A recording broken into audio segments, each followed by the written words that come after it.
ओम शांति। 11 सितंबर 2023। मीठे प्यारे बाबा के आज के मधुर महावाक्य। आज की मुरली के कुछ मुख्य पॉइंट्स। आज बाबा हमें समझाते कि हम बच्चों को रोज ज्ञान अमृत के मान सरोवर में स्नान कर आत्मा और शरीर दोनों को पावन बनाना है। माया की मत छोड़ बाप की मत पर चलना है। इस अमूल्य संगम के समय श्रीमत पर चल श्रेष्ठ सर्विस करनी है। सच्ची गीता सुननी और सुनानी है। एक बाप से ही सच्ची प्रीत रखनी है। इस समय जो मनुष्य आत्माएं हैं वे अनेक प्रकार के दुख, चिंताओं और समस्याओं की अग्नि में जल रही हैं। उन्हें रहम दिल बन अति इंद्रिय सुख और शांति की प्राप्ति करानी है। तो चलिए सुनते हैं आज की बाबा की मीठी प्यारी मुरली। ओम शांति। बाबा कहते, मीठे बच्चे, अब नाटक पूरा होता है, घर चलना है, इसलिए इस शरीर रूपी कपड़े को भूलते जाओ, अपने को अशरीरी आत्मा समझो। प्रश्न, कौन सा वंडरफुल खेल संगम पर ही चलता है, दूसरे युगों में नहीं? उत्तर, फारकती दिलाने का। राम रावण से फारकती दिलाते हैं, रावण फिर राम से फारकती दिला देते। ये बड़ा वंडरफुल खेल है।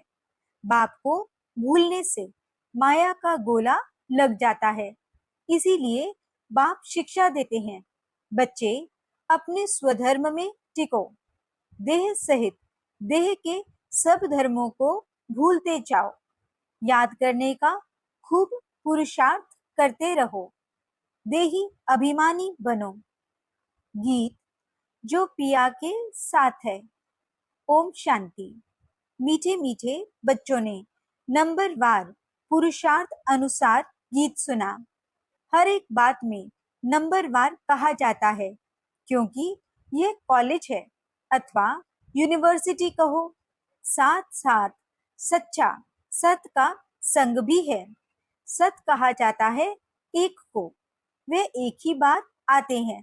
अब इस समय तुम सच सच कहते हो कि हम सत के संग में हैं। तुम ब्राह्मण ही उस सत कहने वाले ज्ञान सागर के सम्मुख बैठे हो।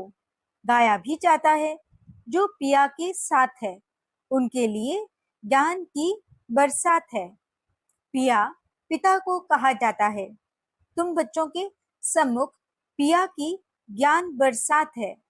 तुम बच्चे जानते हो बरोबर, ज्ञान सागर पतित पावन अब हमारे सम्मुख है। हम पतित से पावन व कांटे से फूल बन रहे हैं। फूल बन जाएंगे फिर यह शरीर नहीं रहेगा। कली भी आहिस्ते आहिस्ते खिलती जाती है, फट से खिल नहीं जाती। खिलते खिलते फिर कंप्लीट फूल बन जाती है। अभी कोई भी कंप्लीट फूल नहीं बने हैं, वह तो कर्मातीत अवस्था हो जाती है। देही अभिमानी तो अंत में ही बनना है। अभी तुम सबका पुरुषार्थ चल रहा है। बाप है पारलौकिक पिता, ये दोनों संगम युग के अलौकिक माता पिता ठहरे। कोई कांटे भी हैं, कोई कली भी हैं। कली को खिलने में टाइम लगता है। तुम सब नंबरवार कलियां हो, फूल बनने वाले हो। कोई अच्छी रीति खिले हैं, कोई आधा। एक दिन कंप्लीट भी जरूर खिलेंगे। बगीचा तो है ना, जानते हो हम कांटे से कली तो बने हैं, फिर फूल बन रहे हैं, पुरुषार्थ कर रहे हैं। कोई तो कली ही खत्म हो जाती है, कोई थोड़ा खिलकर खत्म हो जाते। माया के बड़े भारी तूफान आते हैं, सेंटेंस खोलते भी कोई कोई खत्म हो जाते हैं, गिर पड़ते हैं। माया बड़ी जबरदस्त है, यह है चटा बेटी राम और रावण की। राम राम कहा जाता है, ऐसे नहीं त्रेता वाले राम को याद करते हैं। ये राम राम परमात्मा के लिए कहते हैं। रावण से राम की भेंट होती है। राम है बाप, रावण है दुश्मन। माया माया भी जबरदस्त है। ये खेल है एक दो को फारकती दिलाना। राम तुमको माया रावण से त्याग दिला रहे हैं। माया फिर तुमको बाप राम से त्याग दिलाती है। बाप कहते हैं देह सहित जो भी संबंधी आदि देह के हैं सबका बुद्धि से त्याग करो। सर्व धर्मानी, मैं फलाना हूँ, फलाने धर्म का हूँ, ये भूल अपने स्वधर्म में टिको। देह के सब धर्म छोड़ अपने को अकेला समझो। इस दुनिया की हर एक चीज से त्याग दिलाते हैं। अशरीरी बन जाओ, मेरा बनकर, और मेरे को याद करो। बाप को भूले तो माया का गोला लग जाएगा। बाप को याद करने का खूब पुरुषार्थ करते रहो। माया भी बड़ी जबरदस्त है। बाप का बनकर भी फिर माया त्याग दिलाकर बाप से छुड़ा देती है। बाप को चल कोई फारकती न दे। आधा कल्प तुम मुझे याद करते आए हो। तुम ही संपूर्ण भक्त हो ना। भक्ति भी तुमने ही शुरू की है। तो बाप आकर माया से त्याग दिलाते हैं। कहते हैं अपने को आत्मा समझो। इस कपड़े को यानी देह को भूलते जाओ। बस अभी हमको जाना है। उस नाटक में भी एक्टर्स होते हैं, उनको भी मालूम रहता है बस अभी 5-10 मिनट बाद हमारा खेल पूरा होने का समय आया है, फिर हम घर चले जाएंगे। खेल पूरा होने के समय ये बुद्धि में रहता है, शुरू में नहीं। तुम भी समझते हो हमारे 84 जन्म पूरे हुए, बाकी कितना समय होगा। तुम कहेंगे हम कब स्वर्ग व सुखधाम में जाएंगे, परंतु बाप कहते हैं इस लाइफ को तो वैल्यूएबल, अमूल्य कहा जाता है। तुम बड़ी भारी सर्विस करते हो श्रीमत पर। सिर्फ तुम पांडव ही श्रीमत पर चलते हो। गीता आदि में ये बातें नहीं हैं। ये बाबा बहुत ही शास्त्र आदि पढ़ा हुआ है, गुरु किए हुए हैं। जो भी सब एक्टर्स की एक्टिविटीज हैं उन सब को तुम जानते हो। शास्त्र तो बाद में बैठ बनाते हैं, वे क्या जाने। ये भी ड्रामा में खेल बना हुआ है। गीता भागवत आदि सब अपने अपने समय पर रिपीट होंगे। गीता है माई बाप। गीता को माता कहा जाता है, और कोई पुस्तक को माता नहीं कहेंगे। इनका नाम ही है गीता माता। अच्छा, उनको किसने रचा? पहले पहले पुरुष स्त्री को एडॉप्ट करते हैं ना। पुरुष शादी करते हैं तो मुख से कहते हैं ये मेरी स्त्री है, तो रचता हुआ ना। फिर उनसे बच्चे होते हैं तो भी कहेंगे ये हमारे हैं। बच्चे भी कहेंगे ये हमारा बाप है। तुम भी बाप की मुख वंचावली हो। कहते हो बाबा हम आपके हैं। इतना समय हम माया की मत पर चलते आए, अभी आपकी मत पर चलेंगे। माया कोई मुख से मत नहीं देती है, एक्ट ऐसी करते हैं। यहाँ तो बाप मुख से बैठ समझाते हैं। तुम सब भारतवासी हो, जानते हो कि भारत ही सिर ताज था। अभी दोनों ताज नहीं हैं। न होली न अनहोली गाया जाता है। हर होलीनेस हिज होलीनेस। स्त्री पुरुष दोनों को कहते हैं। सन्यासियों को हिज होलीनेस कहते हैं। परंतु प्रवृत्ति मार्ग है नहीं। प्रवृत्ति मार्ग में तो स्त्री पुरुष दोनों पवित्र रहते हैं। सो तो सत्युग में दोनों पवित्र होते ही हैं, जिसको कंप्लीट पवित्र कहा जाता है। आत्मा और शरीर दोनों पवित्र रहते हैं। यहाँ पतित पावन में दोनों पवित्र हो न सकें, तो अभी तुम बाप के सम्मुख सुन रहे हो, जिसको ज्ञान बरसात कहा जाता है। वह है विश की बरसात। यह है ज्ञान अमृत की बरसात। गाते हैं ना, अमृत छोड़ विष काहे को खाए। तुमको अब ज्ञान अमृत मिल रहा है। भक्ति मार्ग में तो ऐसे ही सिर्फ गाते रहते हैं। अभी तुमको प्रैक्टिकल में ज्ञान अमृत मिलता है। इससे ही अमृतसर नाम पड़ा है। बाकी तालाब तो ऐसे बहुत हैं। मानसरोवर भी है ना। मानसरोवर मनुष्यों का सरोवर तो वह है नहीं। यह है ज्ञान अमृत का सरोवर। इनको ज्ञान मान सरोवर भी कहा जाता है। ज्ञान सागर भी है। कोई नदियां हैं, कोई कैनाल्स हैं, कोई डुबके हैं, नंबर वार है ना। बच्चे समझ गए हैं। कल्प पहले भी बाप ने समझाया था, फिर अब समझा रहे हैं।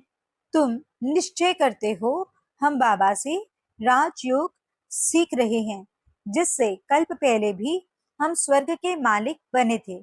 प्रजा भी कहेगी हम मालिक हैं। भारतवासी कहते हैं ना, हमारा भारत सबसे ऊंच था, अभी हमारा भारत सबसे नीच है।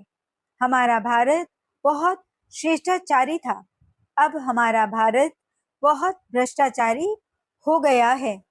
और कोई खंड के लिए ऐसे नहीं कहेंगे। सभी धर्म वाले भी जानते हैं कि भारत प्राचीन था, तब हम लोग नहीं थे।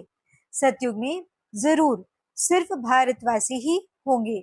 गाते भी हैं, क्राइस्ट से 3000 वर्ष पहले भारत ही था और कोई धर्म नहीं था। नई दुनिया में नया भारत था, अभी पुराना भारत है। भारत हेवन था, परंतु किसकी बुद्धि में पूरा बैठता नहीं है। यह तो बहुत सहज समझने की बात है। बाप तुमको समझा रहे हैं, तुम प्रैक्टिकल में कर्तव्य कर रहे हो। नंबरवार पुरुषार्थ अनुसार सच्चा सच्चा व्यास बनना है, सच्ची गीता सुनानी है। तुमको कोई पुस्तक आदि तो हाथ में उठाना नहीं है। तुम तो रूप बसंत हो। तुम्हारी आत्मा गीता का ज्ञान सुनती है बाप से। तुम्हारी बुद्धि में एक ही बाप है, और कोई गुरु गुसाई साधु संत आदि तुम्हारी बुद्धि में नहीं है। तुम कहेंगे हम ज्ञान सागर परम पिता परमात्मा से सुनते हैं, जिसको ही सत श्री अकाल कहा जाता है। अक्षर कितना मीठा है। अकाली लोग बड़ी जोर से कहते हैं सत श्री अकाल। यहाँ तुम बच्चे ज्ञान डांस करते हो, इसलिए कहा जाता है सच तो बीठो नच। सच्चे हो तो खुशी में नाचते रहो। फिर तुम वहां जाकर रास विलास करेंगे। मीरा भी ध्यान में रास आदि करती थी, परंतु उसने भक्ति की। तुम कोई भक्ति नहीं करते हो। दिव्य दृष्टिदाता बाप स्वयं तुमको पढ़ा रहे हैं। बहुत बच्चे साक्षात्कार करते रहते हैं, तो मनुष्य समझते हैं यह तो जादू है। बच्चे पढ़ाई में घूमते फिरते हैं ना। तुम्हारे लिए भी यह खेल पाल है। ये कोई सब्जेक्ट नहीं, इनके मार्क्स नहीं। खेलने कूदने की मार्क्स नहीं होती हैं। यहाँ भी जो इस खेल पाल में रहते हैं, उनको ज्ञान की मार्क्स नहीं मिल सकती। यह तो खेल पाल है, इसको अव्यक्त खेल कहा जाता है। वह व्यक्त खेल, यह अव्यक्त खेल। रास आदि करने वाले को मार्क्स नहीं मिलती हैं। इसलिए बाबा कहते हैं ध्यान से ज्ञान अच्छा है, श्रेष्ठ है। ध्यान तो सिर्फ एम ऑब्जेक्ट का साक्षात्कार है। यह है ही राजयोग। एम ऑब्जेक्ट बुद्धि में है। वह तो इन आंखों से देखते हैं हम फलाना बनेंगे। यहाँ तो ये तुम्हारी है भविष्य की एम ऑब्जेक्ट। प्रिंस प्रिंसेस बनना है, फिर तुम महाराजा महारानी बनते हो। बिगर एम ऑब्जेक्ट अगर कोई कॉलेज में बैठे तो उनको क्या कहेंगे? भारत में और जो सत्संग है उनमें कोई एम ऑब्जेक्ट नहीं है। इसको यूनिवर्सिटी भी कह सकते हैं, पाठशाला भी कह सकते हैं। सत्संग को कभी पाठशाला नहीं कहा जाता। तुम बच्चे जानते हो, हम पतित पावन गॉड फादरली यूनिवर्सिटी में पढ़ते हैं। सारी यूनिवर्स को तुम पवित्र स्वर्ग बनाते हो। अपने लिए ही इस यूनिवर्स को स्वर्ग बनाते हो।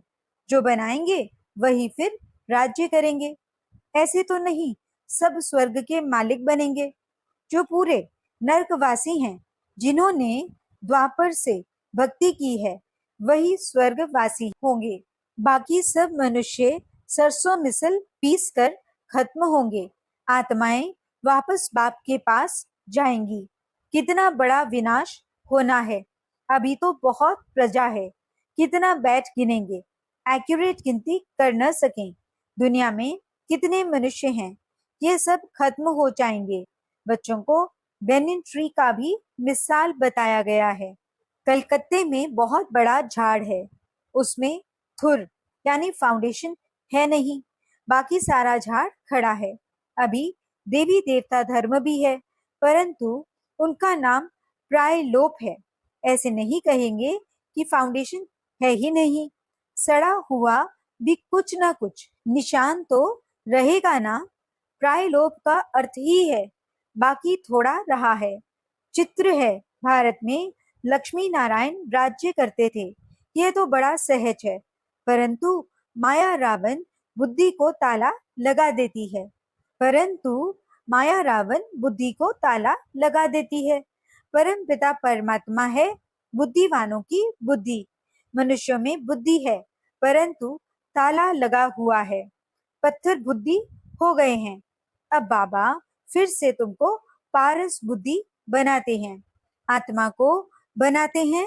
बुद्धि आत्मा में रहती है ना, कहा जाता है ना। तुम तो पत्थर बुद्धि भैंस आदि हो। यहाँ भी ऐसे है, कुछ भी समझाओ तो समझते नहीं, श्रीमत पर चलते नहीं।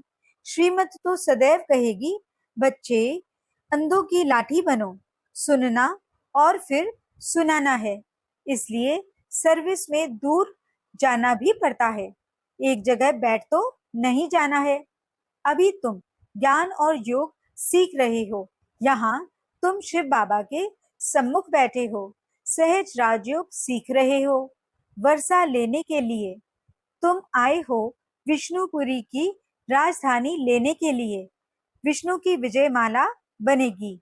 अभी तुम ड्रामा के राज को अच्छी रीति समझ गए हो। तुम जानते हो बरोबर डेटी सॉवरेनिटी थी। सतयुग आदि में राजा रानी थे। अभी कलयुग अंत में तो राजा रानी कोई भी कहला नहीं सकते, परंतु गवर्नमेंट को मदद करते हैं तो महाराजा का टाइटल मिल जाता है। वे गवर्नमेंट भी टाइटल देती थी, राय साहेब, राय बहादुर आदि। अभी तो तुमको बड़ा टाइटल मिल रहा है। प्रैक्टिकल में हम होली हंस, हिज होलीनेस महाराजा महारानी बनेंगे। तुम पर डबल ताज है। पहले होता है होली राज्य, फिर अनहोली राज्य, अभी फिर अनहोली नो प्रजा। प्रजा का प्रजा पर राज्य है। ड्रामा को समझना है। अच्छा, मीठे मीठे सिकिलदे बच्चों प्रति माता पिता बाप दादा का याद प्यार और गुड मॉर्निंग। रूहानी बाप की रूहानी बच्चों को नमस्ते। हम रूहानी बच्चों की रूहानी बाप दादा को दिल व जान सिकवा प्रेम से नमस्ते नमस्ते नमस्ते जी। गुड मॉर्निंग बाबा। शुक्रिया बाबा। धारणा के लिए मुख्य सार। पहला पॉइंट, रोज ज्ञान अमृत के मान सरोवर में स्नान कर आत्मा और शरीर दोनों को पावन बनाना है। माया की मत छोड़ बाप की मत पर चलना है। दूसरा पॉइंट, यह अमूल्य संगम का समय है। इस समय श्रीमत पर चल सर्विस करनी है।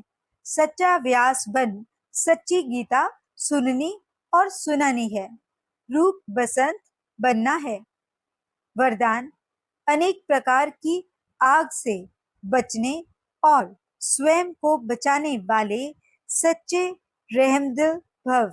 आज का मानव अनेक प्रकार की आग में जल रहा है।